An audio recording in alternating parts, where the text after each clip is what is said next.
সকালে উঠেই কাগজে তোমার মুখ দেখলাম, আর সঙ্গে গ্রেট নিউজ। তুমি খুশি হয়েছো? কাছে থাকলে 1 ঘন্টা জড়িয়ে থাকতাম তোমায়। 1 ঘন্টা? আরে এতদিন যিনি দিদি ছিলেন, আজ তো প্রমোশন পেয়ে মা জননী হয়েছেন। তিনি কি বাড়িতে আছেন? আছেন, আমার দিদি হয়েই আছেন। নিউ ইয়ার্স এর আগে দয়া করে একটা উপন্যাস আমাকে দেবেন। এতে ওই 1 লাখ টাকার মতো অ্যাডভান্স আছে, যত সামান্য।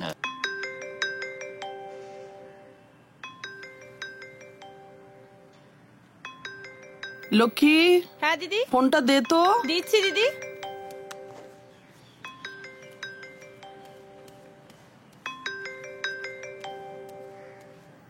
এই নাও দিদি। লক্ষ্মী, চাটা আর ভালো লাগছে না খেতে, নিয়ে যা। আচ্ছা ঠিক আছে।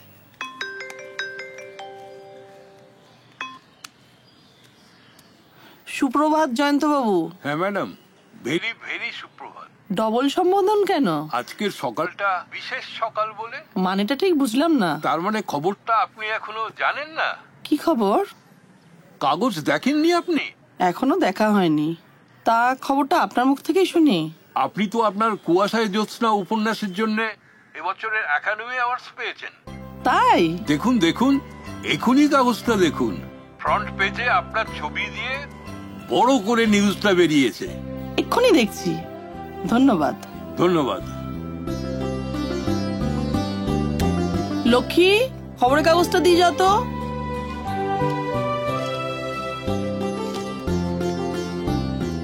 এই নাও দিদি।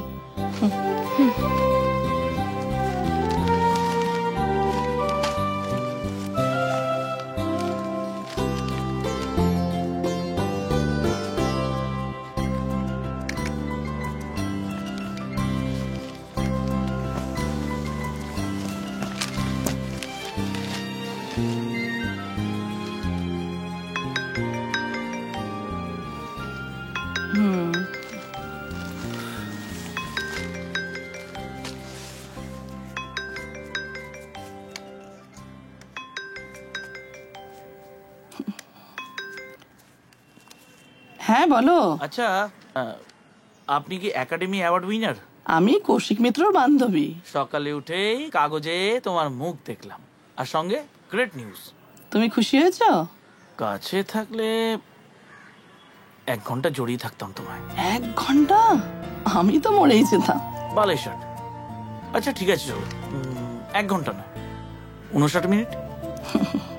সত্যি ওরু, আমি না দারুণ দারুণ খুশি হয়েছি, বিশ্বাস করো। আচ্ছা, তোমার কি রিয়াকশন? সত্যি কথা বলবো, একটু আগে জয়ন্ত ব্যানার্জি আমাকে খবরটা দিলেন, তারপরেই তুমি। অনেস্টলি এখনো আমার খবরের কাগজটা সেইভাবে পড়া হয়ে ওঠেনি। কোনো মানে হয়? তুমি এক্ষুনি দেখো, এক্ষুনি নিউজটা দেখো, আমি পরে ফোন করছি, ঠিক আছে? এখন রাখছি শোনা, বাই।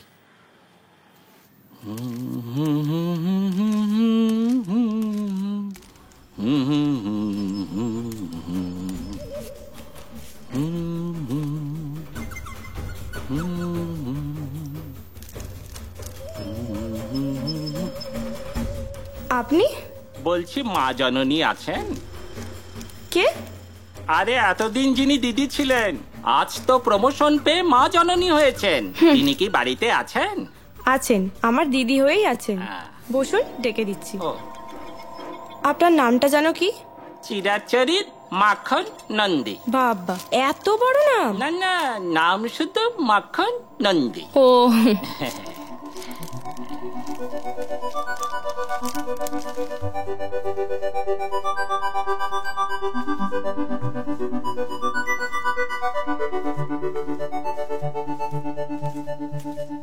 সে কি দাঁড়িয়ে আছেন কেন?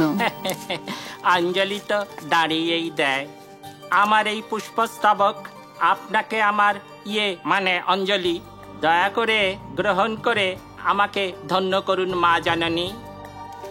চিচি, আপনি আমাকে মা জননী বলবেন না মাখন বাবু? আপনি আমার থেকে বয়সে অনেকটাই বড়। এ যেতে নয়, আপনাকে মা জননী বলছি ইমেজে। একাডেমি অ্যাওয়ার্ড বিজয়িনী লেখিকা আপনি। ঠিক আছে, আপনি বসুন। আমি আগের মতো দিদি থাকতে চাই। আমার অঞ্জলি দেওয়া হয়ে গেছে, এবার না হয় আপনি দিদি হয়েই রইলেন। ও, নিউ ইয়ার্সের আগে দয়া করে একটা উপন্যাস আমাকে দেবেন। এতে ওই 1 লাখ টাকার মতো অ্যাডভান্স আছে, যত সামান্য। আজই আমি একটা নতুন লেখা ধরবো ভাবছিলাম। শুভ দিন। ওইটি যদি আপনি চিরন্তন প্রকাশনীর জন্য ভাবেন তবে আমি কৃতার্থ হব। ঠিক আছে, তবে আজই আপনাকে কিছু অ্যাডভান্স দিতে হবে না, আমি ঠিক সময় মতো চেয়ে নেব। আপনার মানে মহানুভবতা। নমস্কার দিদি। নমস্কার। কেমন আছো? ভালো। এত বড় একটা খবর পেয়ে আর ঠিক থাকতে পারলাম না, একেবারে ছুটে তোমার কাছে চলে এলাম। কি খবর? এই যে তুমি তোমার লেখার জন্য এত বড় পুরস্কার পেয়েছো, তাই তোমায় কনগ্রাচুলেট করতে এলাম। Thank you. আমাদের জন্য আর কে ভাবে বলো? কেন?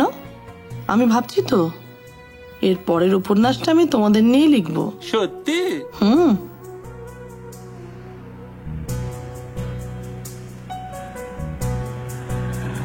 দিদি, ও দিদি,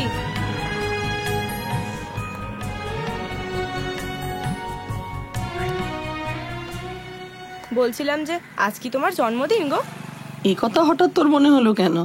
না মানে কত লোক ফোন করছে, আবার কতজন তো ফুল মিষ্টি নিয়ে দেখা করতে আসছে, তাই ভাবলাম। না রে, আজ আমার জন্মদিন নয়, আজ আমার লেখার জন্মদিন। ও তাই? তাই ভাবছিলাম আজ কিছু একটা তো হবে, তাই এত ফুল মিষ্টি। এই শোন, হ্যাঁ, তুই বাড়ি যাওয়ার সময় 2-3 প্যাকেট মিষ্টি তোর সাথে নিয়ে যাস। 2-3 প্যাকেট? এত? তা এত মিষ্টি কে খাবে? আমি তো মিষ্টি খাই না। আচ্ছা ঠিক আছে।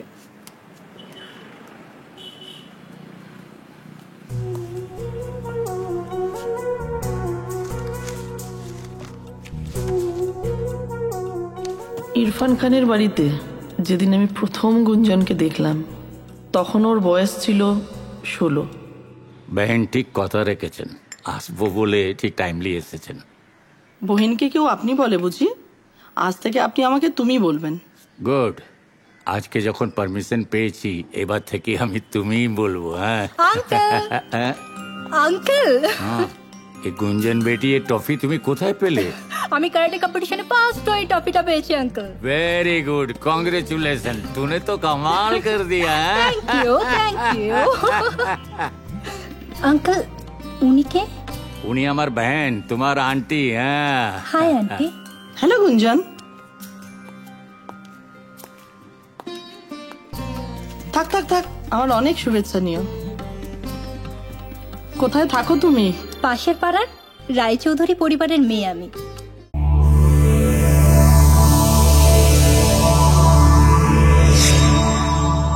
এমন আরো অনেক ভিডিও দেখতে এই চ্যানেলটি সাবস্ক্রাইব করে নিন এবং পাশের বেল আইকনটি প্রেস করে দিন।